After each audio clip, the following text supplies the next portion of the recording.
압살롬의 반역을 제압한 다윗은 예루살렘으로 돌아올 계획을 세웁니다. 근데 전혀 다윗답지 못했습니다. 평상시에 다윗이었다면 하나님께 은혜를 구하고 하나님의 인도하심을 구했을 텐데 다윗은 하나님께 전혀 기도하지 않습니다. 그리고 압살롬에 폈던 유다 지파들의 그 환심을 얻기 위하여 그 제사장들을 그 유다 장로들에게 보내어서 내가 예루살렘으로 돌아오는데 너희가 앞장서서 나의 길을 도와달라라고 부탁을 합니다. 그래서 이 일에 대하여 유다 지파가 앞장서서 그 다윗을 예루살렘으로 인도하죠. 근데 문제가 생긴 겁니다. 나머지 10지파들이 모여서 항의를 한 겁니다. 왜 다윗을 다시 예루살렘으로 환궁하는 일에 자신들을 제외시켜 놓고 유다 지파만이 그렇게 독단적으로 행동했느냐라고 반응을 보입니다. 그럼 여러분, 유다 지파가 좀 더 겸손하게 그들의 항의에 대해서 겸허하게 수용했더라면 별 문제가 없었을 텐데 오히려 유다 지파 사람들은 자신들이 이렇게 할 수밖에 없었던 것에서 강변할 뿐만 아니라 오히려 더 강한 목소리를 내었습니다. 결국 이 일이 사단을 일으킵니다. 오늘 그 문제의 발단이 비롯되어져서 어떠한 사건으로 진전되는가를 잘 보여주고 있습니다. 우리 먼저 1절, 2절 다 같이 한 목소리를 읽지요. 같이 읽습니다. 시작. 마침 거기에 불량배 하나가 있으니 그의 이름은 세바인데 베냐민 사람 비그리의 아들이었더라. 그가 나팔을 불며 이르되 우리는 다윗과 나눌 본 것이 없으며 이새의 아들들에게 받을 유산이 우리에게 없도다. 이스라엘아 각각 장막으로 돌아가라 하매 이에 온 이스라엘 사람들이 다윗 따르기를 그치고 올라와 비그리 아들 세바를 따르나 유다 사람들은 결국 불만을 가진 10개 지파 사람들이 반란을 일으킵니다. 세바라고 하는 그 인물을 중심으로 해서 반란을 일으킵니다. 물론 다윗의 대처 방법이 지혜롭지 못했습니다. 유다 지파 사람들의 대처 방법도 지혜롭지 못했습니다. 그러나 그렇다고 해서 반란을 일으킨 이스라엘 지파들의 행동이 옳았느냐? 절대 그렇지 않습니다. 여러분 더군다나 오늘 본문에 보세요. 그 세바에 대해서 뭐라고 이야기를 하냐면 불량배라고 이야기합니다. 그러니까 신실하지 못하고 온전하지 못했던 그 불량배와 같은 사람의 의견에 동조하여 다윗을 반역하고 대적하여 반란을 일으키게 되는 겁니다. 그들이 왜 세바의 편에 서서 반란을 일으켰느냐? 한 가지 이유밖에 없습니다. 첫째는 다윗이 마음에 들지 않았고 두 번째는 그 유다 지파의 태도가 마음에 들지 않았기 때문입니다. 그러니까 여러분 세바의 반란에 동참할 때 이 세바의 반란에 동참하는 것이 옳으냐 아니면 잘못된 것이냐 이렇게 결정하는 것이 아니라 그냥 좋으냐 다윗과 그 유다 지파 사람들이 좋으냐 싫으냐가 그러한 결정과 선택을 하는데 결정적인 요인이 되었다라는 것입니다. 성도들은요 구별되어 거룩한 지위를 가진 자들입니다. 항상 성도들은 무엇을 선택하고 결정하고 말하고 생각할 때마다 그 결정과 선택의 기준이 분명해야 합니다. 내가 좋으냐 내가 싫으냐 나에게 유익이 되느냐 유익이 되지 않느냐 이게 아니라 과연 그 일이 옳으냐 옳지 않느냐가 선택과 결정의 가장 중요한 요소가 되어야 한다는 겁니다. 그럼 항상 우리가 선택하고 결정할 때 가장 중요한 요인이 무엇이냐면 과연 그 일이 내 선택과 결정이 과연 옳은 일이냐 옳지 않은 일이냐 그 기준을 가지고 선택과 결정을 해야 한다는 거죠.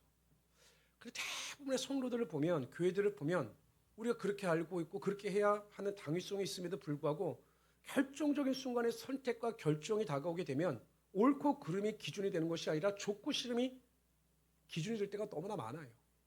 제가 몇 번 말씀드렸지만 그 교단 일을 하면서 제가 재판위원회, 징계위원회 일을 하면서 교회마다 성도들마다 문제가 이제 이렇게 올라와서 할 때 보면 옳고 그름은 분명합니다.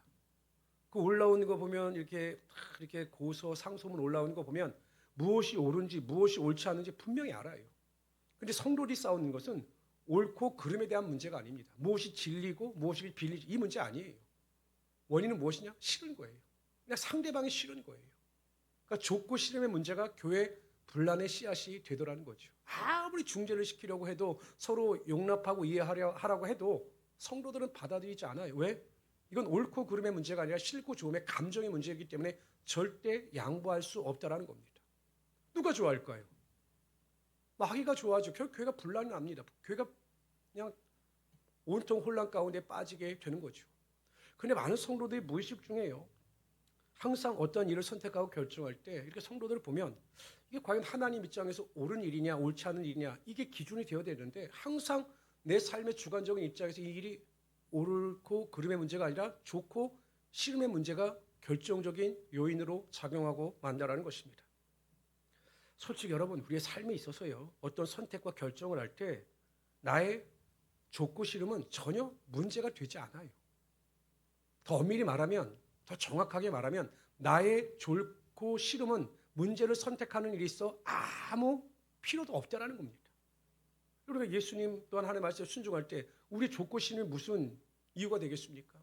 성도에 있어 삶에 있어 선택과 결정의 가장 중요한 요소는 과연 그것이 옳으냐, 하나님의 말씀에 하나님의 뜻에 옳으냐 옳지 않느냐가 중요한 거죠. 만약에 하나님께서 그것이 예스라고 말하실 때 그게 내가 싫어요. 그래도 성도는 순종해야 되는 것이 성도의 본분이고 성도의 의무인 거죠. 하나님께서 예스 하셨는데 내가 싫어요. 그건 불순종합니다. 그건 하나님의 뜻에 순종하며 살아가는 삶이 아니기 때문에 올바른 성도의 모습이라고 볼 수가 없는 거죠. 그래서 저는 계속 강조하지만 신앙에서 가장 중요한 핵심은 끊임없이 옳고 그름을 분별하기 위해서 나를 향한 하나님의 뜻이 무엇인가를 분별할 수 있어야 한다는 것입니다. 매일 우리는 하나님의 뜻을 물어야 하는 거예요. 정말 사소한 일이 할지라도 하나님의 입장에 서서 하나님의 관점에 서서 하나님의 뜻을 물을 수 있어야 한다는 것입니다. 그렇게 중요한 게 있습니다. 항상 저는 이 말씀은 여러분들이 외우셨으면 좋겠습니다. 오늘 우리 오늘은 조금 구정의 영향이 좀 적게 오신다. 우리 외우고 갈까요, 이거? 한 사람씩 제가 시험을 보고 이 구절을 외우도록 할까요? 찬성하십니까? 찬성하세요? 그럼 우리 사모님부터 한번 해볼까요? 아유, 됐습니다. 하나씩 읽어봅시다. 시작. 로마서 12장 2절입니다. 시작. 너희는 이 세대를 본받지 말고 오직 변화를 받아 하나님의 선하시고 기뻐하시고 온전하신 뜻이 무엇인지 분별하도록 하라. 여러분, 하나님의 뜻을 분별하기 위해서 가장 중요한 것은 이 시대를 본받지 말라라는 것입니다. 이 세대에 휩쓸려 살지 말라는 것입니다. 시대의 흐름에 편승하지 말고 시대의 흐름에 역행하는 삶을 살아가야 한다는 것입니다. 여러분, 노아 시대에 보세요. 성경에 보면 노아와 노아 가족만 빼고 모든 사람들이 죄악 가운데 살았습니다. 여러분, 노아가 얼마나 외롭고 힘들었을까요?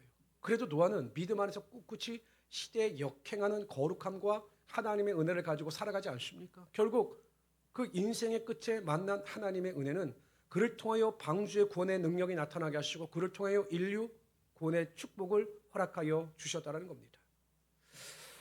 이 시대의 가장 큰 시대적 흐름과 경향이 무엇인가를 제가 이렇게 살펴보니까 가장 큰 특징 중에 하나가, 어떤 학자는 이 사회적 현상 중에 하나가 나다움이라고 표현을 합니다. 나다움. 이게 뭐냐면 어떤 삶에 있어 가장 중요한 핵심이 결국 나라는 것입니다. 항상 내 중심의 삶을 살아가는 것이 이 시대의 특징이라는 겁니다. 그래서 결국 내 인생의 주인이 내가 되는 거죠. 그리고 모든 선택과 결정의 주인은 바로 나입니다. 성경적 가치관이 아니라 내 가치관을 가지고 성경의 가치를 판단하는 시대가 되었다는 겁니다. 예배를 가지고 내 삶을 판단하는 것이 아니라 내가 예배를 판단하고 내가 예배의 주인공이 되어서 내가 선택하는 예배를 하나님께 드린다는 거죠.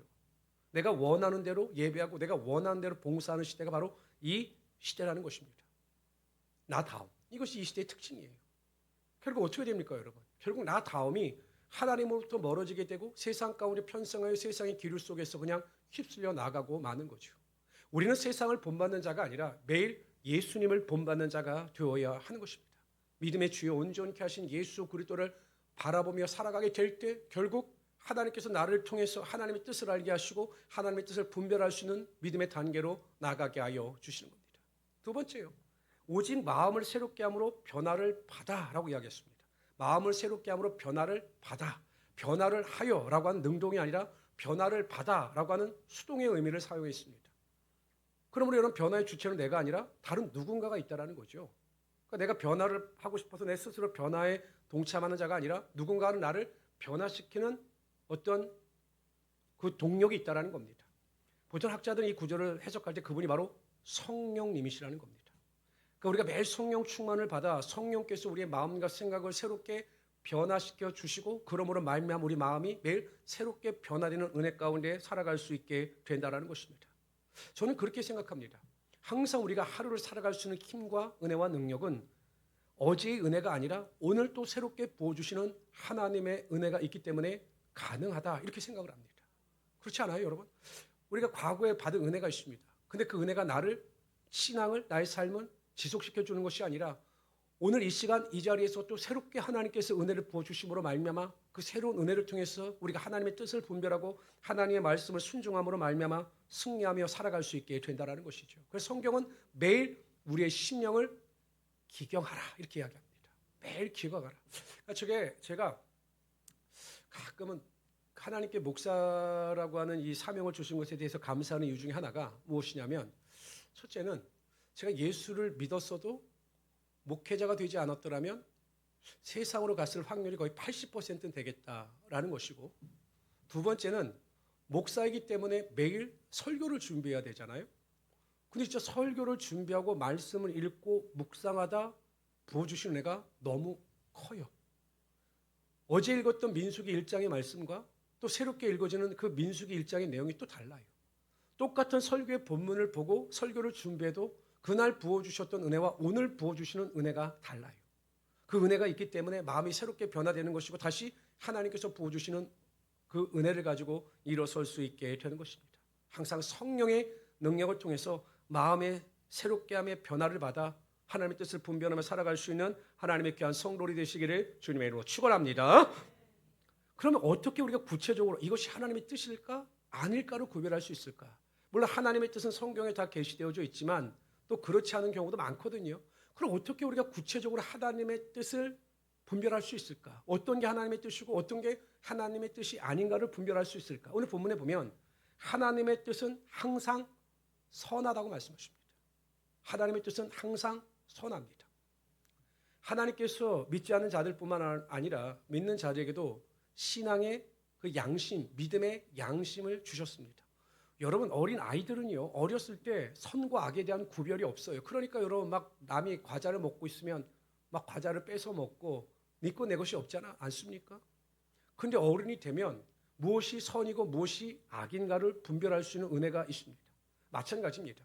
신앙이 성숙하고 성장하여 하나님의 말씀과 은혜 가운데 살아가는 성도들은 하나님 안에서 무엇이 하나님의 뜻인가를 분별하기 위하여 기도하고 간구하면 하나님께서 선함과 선하지 못한 것을 구별할 수 있는 신앙의 은혜를 허락하여 주셔요. 반드시 하나님의 뜻은 선하십니다. 그래서 여러분 우리가 어떠한 일을 선택하고 결정할 때 선함과 선하지 못한 것에 대한 기준을 분명히 구별할 수 있어야 한다는 거죠. 그걸 하나님께서 판단할 수 있는 은혜를 주시는 겁니다. 그러니까 우리가 객관적으로 과연 하나님의 뜻이 무엇일까 이렇게 분별하지 못할 때는 과연 이것이 선한가 선하지 않은가를 우선순위로 둘 수 있어야 한다는 겁니다. 두 번째는요. 과연 이 일을 선택했을 때 하나님께서 그 일을 기뻐하시겠느냐 하시지 않겠느냐가 하나님의 뜻을 분별할 수 있는 기준이 될 수가 있다는 겁니다. 여러분 뻔한데 우리가 그것을 분별하지 못해요. 여러분 예배에 참석하는 것을 하나님께서 기뻐하실까요? 예배에 참석하지 않는 것을 하나님께서 기뻐하실까요? 참석하는 것을 기뻐하시죠. 그 기준이 분명하다면 우리는 예배 중심의 삶을 살아가야 한다는 겁니다. 뭐 직장 선택의 문제도 마찬가지고 제가 그런 청년들 너무 많이 봐서 안타까웠습니다. 아니 직장을 선택할 때 정말 하나님의 영광을 드러낼 수 있는 직장의 문을 열어지게 해주십시오라고 기도했다면 여러분 주일 성수를 하지 못하는 직장을 선택하면 안 되는 것 아니겠습니까? 기껏 선택해놓고 그 뒤에 저에게 기도 부탁을 합니다. 목사님 주일날 직장 안 나가고 예배에 참석할 수 있도록 도와주십시오. 그럼 제가 이야기합니다. 관둔 일밖에 없다고. 그렇잖아요. 관둔 일밖에 없잖아요. 근데 우리는 어떠한 일을 선택하고 결정할 때 이게 과연 하나님께서 기뻐하실까? 기뻐하시지 않을까를 잘 생각해 보면 우리가 하나님의 뜻을 분별할 수가 있습니다. 아니 다른 사람을 비방하고 정죄하고 모여서 옳지 않은 이야기, 부정적인 이야기를 하는 것 하나님께서 기뻐하시겠어요? 안 기뻐하십니다. 그것을 여러분 우리가 잘 이해하고 우리가 믿는다면 모여서 다른 사람 이야기 안 해요. 그런데 그냥 예수 믿는 성도들을 보면 제가 가끔 카페에 가보면 순 교회 이야기할 때 부정적인 이야기들밖에 안 합니다. 성도들. 이거 하나님께서 기뻐하시는 일이 아니죠. 하나님의 뜻이 아니다라는 겁니다. 어떤 것 선택과 결정을 할 때 정말 이것이 하나님께서 기뻐하시는 일인가 기뻐하시지 않는 일인가를 잘 분별할 수 있는 하나님의 은혜가 있기를 바랍니다. 세 번째는요. 하나님의 뜻은 온전합니다.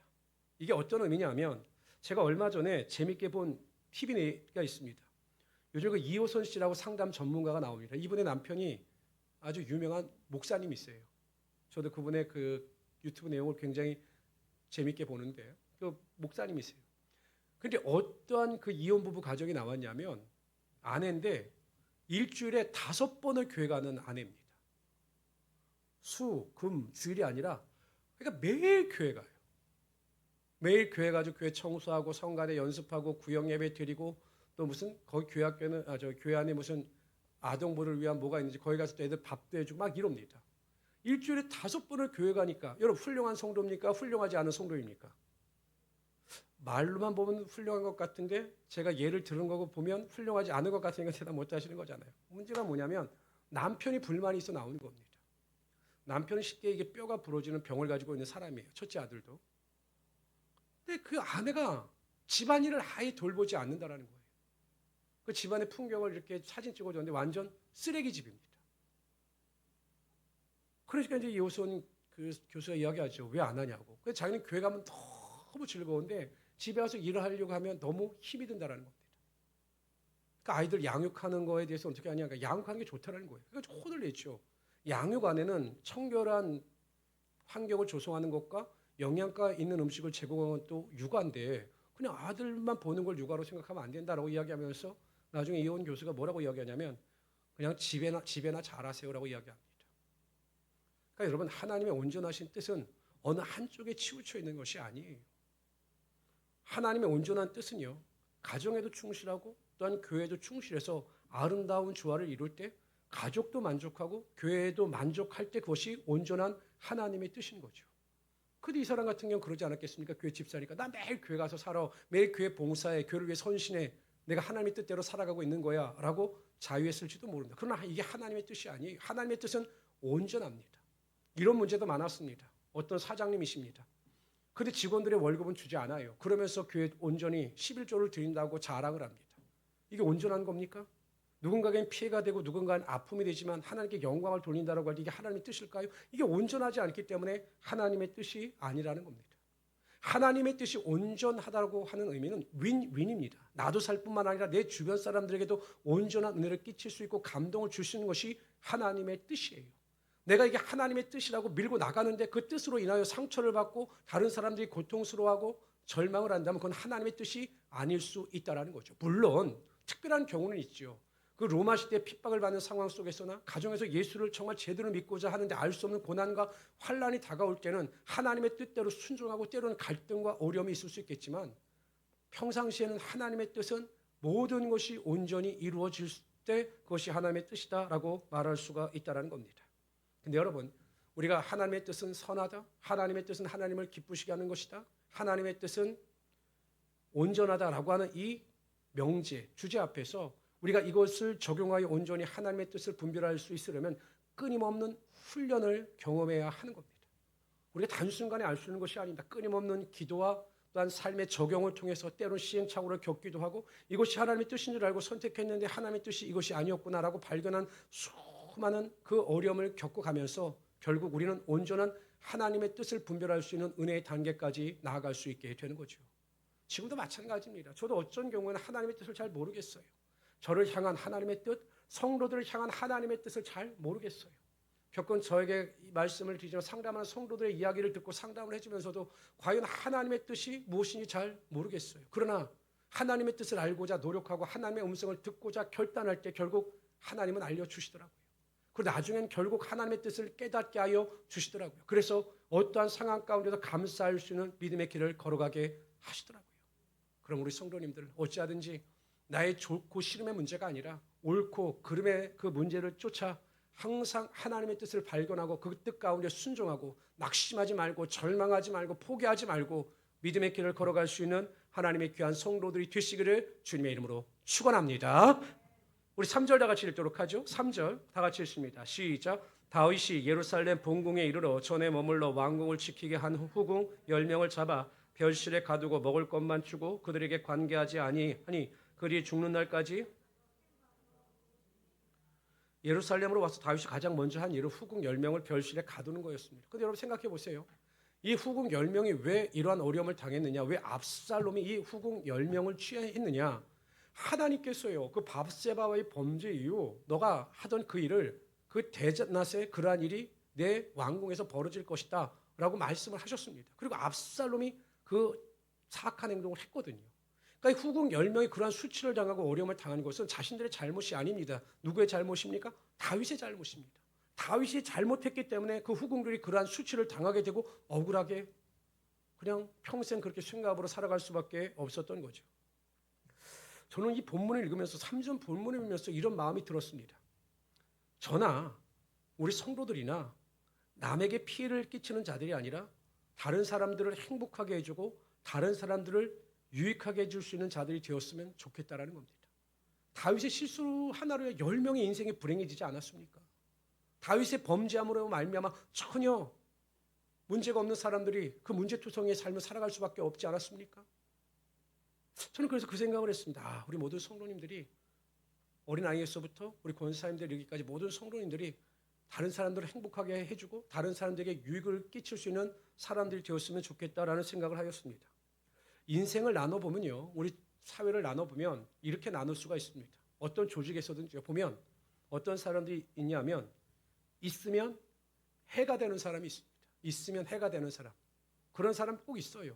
어디 모임에 가면 밥 먹으러 가면 어떤 그 즐거운 모임에 가면 꼭 저 사람은 좀 안 왔으면 좋겠다라고 하는 사람이 있습니다. 불편한 사람이 있습니다. 근데 그 사람은 눈치 없이 꼭 그 자리에 참석합니다.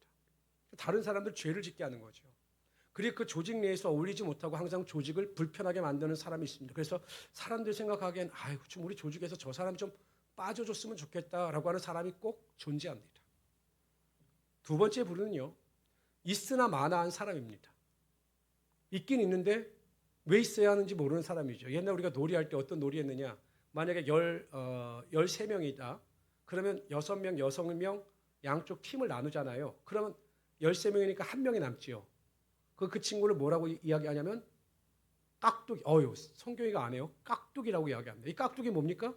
있으나 마나한 사람이에요. 그러니까 서로 네가 데려가라 싸우는 있으나 마나한 사람이 있습니다. 근데 여러분 조직 내에도 그런 사람이 있어요. 있어도 좋고 없어도 좋고 존재 의미 자체가 무의미한 사람들이 있습니다. 세 번째 부류는 어떤 사람이냐? 꼭 필요한 사람이 있습니다.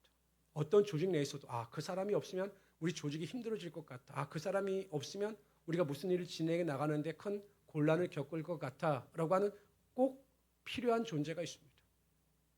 우리 모든 성도님들이 그러한 존재가 되시기를 바랍니다. 있으면 불편해. 저 사람은 있으나 마나한 사람이야. 이게 아니라 저 사람은 꼭 우리 조직 내에 꼭 필요한 사람이야. 이러한 신뢰를 얻을 수 있는 그래서 많은 사람들에게 유익을 끼칠 수 있는 하나님의 귀한 성도들이 되시기를 주님의 이름으로 축원합니다. 우리 4절부터 13절까지 읽도록 하죠. 4절 여러분들 읽어주세요. 있습니다. 시작. 왕이 아마사에게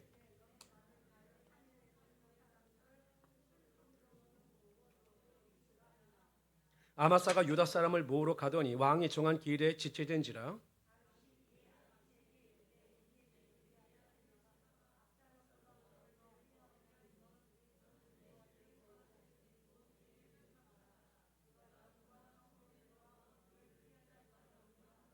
요압을 따르는 자들과 그렛 사람들과 블렛 사람들과 모든 용사들이 다 아비새를 따라 비그리 아들 세바를 뒤쫓으려고 예루살렘에서 나와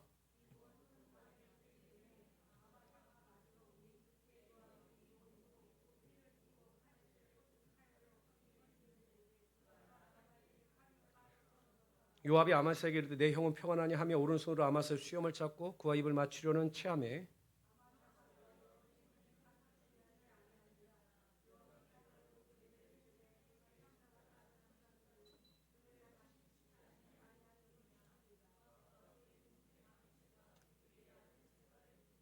요압의 청년 중 하나가 아마사 곁에 서서 이르되 요압을 좋아하는 자가 누구이며 요압을 따라 다윗을 위하는 자가 누구냐 하니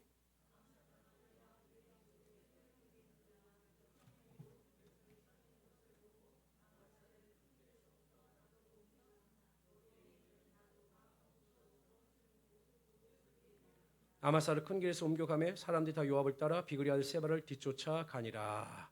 세바의 반란을 제압하기 위해서 다윗은 가장 먼저 또 유다 지파의 도움을 청합니다. 아마사에게 그 임무를 맡기죠. 그런데 유다 지파 사람들이 전혀 도움을 주지 않는 겁니다. 아마 아마사에 대한 신뢰가 없었던 것으로 보여. 아마사가 사람들을 모으려고 하나 사람들이 모이지 않았습니다. 그래서 다윗이 당황합니다. 그래서 어떻게 하냐면 오늘 본문에 보면 기다리지 못하고 아비새에게 자신들의 군사를 데리고 나가 세바의 반란을 제압하라고 이야기를 합니다. 우왕좌왕하죠. 그러니까 여러분 다윗이요. 지혜로운 척하고 지혜로운 결단과 행동을 하는 것처럼 보이지만 모든 것이 항상 우왕좌왕입니다. 방향성을 잃어버리고 이랬다 저랬다 그냥 갈피를 잡지 못합니다. 그 이유가 어디 있느냐? 기도하지 않았기 때문입니다. 하나님의 인도하심을 구하지 아니했기 때문입니다. 여러분 우리가 기도하고 간구할 때 하나님은 우리의 인생에 지름길을 내셔요. 항상 그게 더디 가는 것 같지만 가장 완전한 길로 온전한 길로 방향을 잡으시고 우리의 인생을 지름길로 인도하시는 하나님이 되셔요.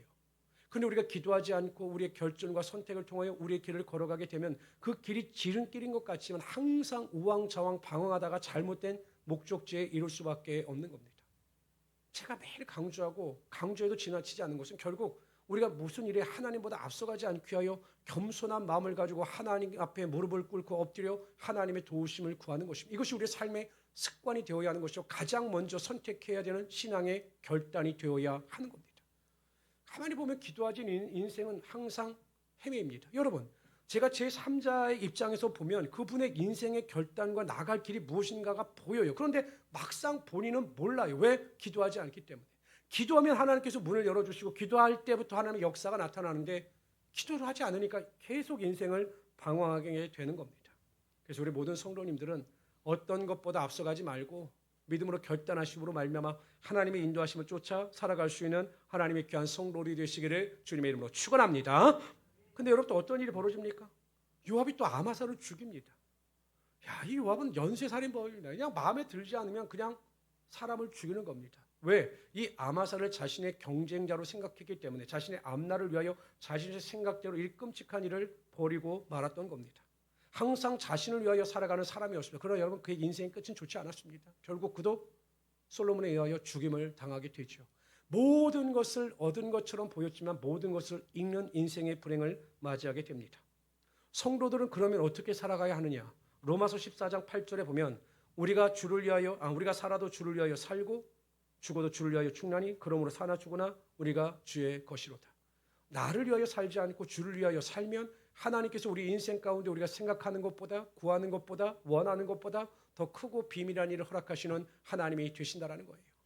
우리가 하나님을 위하여 살면 우리의 인생을 하나님께서 책임져 주신다는 것입니다.